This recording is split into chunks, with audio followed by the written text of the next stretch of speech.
안녕하세요. 에이탑 성형외과 이현정 대표원장입니다. 오늘은 시간을 되돌리는 마법이죠. 심술보 리프팅에 대해서 말씀드리도록 하겠습니다. 사람 얼굴이 이제 나이가 들면서 자꾸 처지죠. 처지고, 그리고 이제 볼륨이 특히 지방이죠. 지방이 자꾸 빠지기도 하고, 그리고 피부도 처지고, 이 볼가에 이 처지는 부분을 우리가 흔히 심술보라고 하게 되는데요. 이 볼가가 처지게 되면 입가 주름이 깊어지게 되고, 이 처진 부분이 볼록 나오게 되고, 결국 얼굴 라인이 좀 울퉁불퉁해지고 전체적으로 네모난 얼굴이 되는 이런 형태로 얼굴이 변하게 되는 거죠. 근데 이거를 좀 더 정확하게 말씀드리면, 우리 얼굴은 크게 5개 레이어로 되어 있는데, 그 중에 가장 바깥에 있는 피부, 그 다음에 그 안쪽에 있는 연부조직, 지방층이죠. 세 번째로 근막층, 스마스층이라고 합니다. 이 세 가지 층, 그리고 그 밑에 있는 유지인대들, 이 네 가지 층이 자꾸 늘어지고 처지면서 얼굴의 모양이 변하게 되는 거예요. 그래서 저희가 얘기하는 심술보 리프팅은 이 처지는 부분의 세 가지 레이어, 즉 피부와 연부조직, 스마스층을 각각의 층을 효과적으로 조작을 해서 결국 매끄러운 얼굴을 만들기 위한 리프팅이라고 생각하시면 되겠습니다.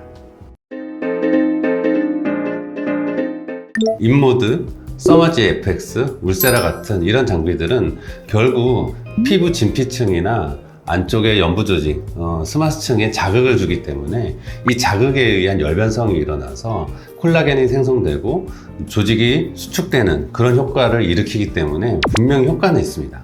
그래서 노화를 좀 늦출 수 있다. 그런 면에서 충분히 효과가 있다고 저는 생각을 하고, 다만 어느 정도 시간이 지나서 그러한 장비들로 더 이상 효과를 보지 못하는 그러한 처짐의 상태가 됐을 때는 수술로 물리적인 방법으로 리프팅을 해주는 게 저는 필요하다고 생각합니다. 노화를 생각할 때 가장 먼저 인지하는 부분이 이 팔자주름이 깊어지고 이 입가주름이 깊어진 이런 상태를 우리가 인지하게 되거든요. 그래서 보통 보면 20, 30대들은 피부가 약간씩 처지기 시작하고, 하지만 볼륨이 많은 경우가 많아요. 그래서 볼륨을 다시 재배치하는 쪽으로 20, 30대들은 접근을 하고, 이제 40대, 50대가 되면 이 겉에 있는 피부와 안쪽에 있는 스마스층이 같이 처지기 시작하면서 결국 처짐의 문제를 해결하는 쪽으로 가야 됩니다. 근데 그 처짐의 정도에 따라 구렛나루 쪽을 절개해서 간단하게 리프팅을 할 거냐, 아니면 이 귀 앞쪽까지 다 절개를 해서 풀로 다 리프팅을 할 거냐, 그런 정도의 차이가 있는 거죠. 그리고 나서 볼륨을 잘 빼주거나 필요한데 다시 채워주거나 하는 볼륨 재배치를 해주는 게 좀 더 효과적인 방법이라고 생각이 드네요. 보톡스는 다 흡수되고 근육에 작용해서 근육의 움직임을 주지 않기 때문에 리프팅 수술과는 전혀 상관없습니다.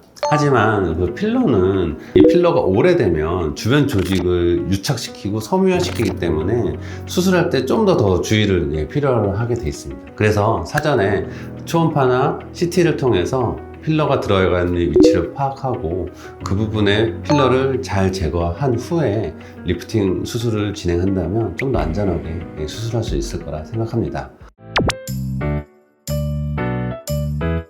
얼마 전에 칠순 때 찾아뵈었는데 입가 주변에 마리오넷 라인이 엄청 깊어지셨더라고요.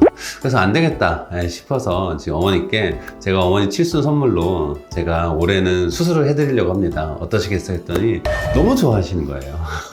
그래서 올해 봄이나 가을쯤에 어머니 모시고 어머니께 직접 이 심술보 리프팅을 해드리려고 합니다. 심술보 리프팅은 단순히 처진 조직을 끌어올리는 리프팅이 아닙니다. 얼굴 라인을 고려해서 얼굴 라인을 매끄럽게 만드는, 그리고 피부의 상태를 다시 생기 있게 돌리는 그런 수술이 되겠습니다. 그래서 처짐이 고민이시고 좀 더 나이 들어 보이는 게 고민이시라면 주저하지 말고 저희 병원 오셔서 상담 받으시면 좋겠습니다.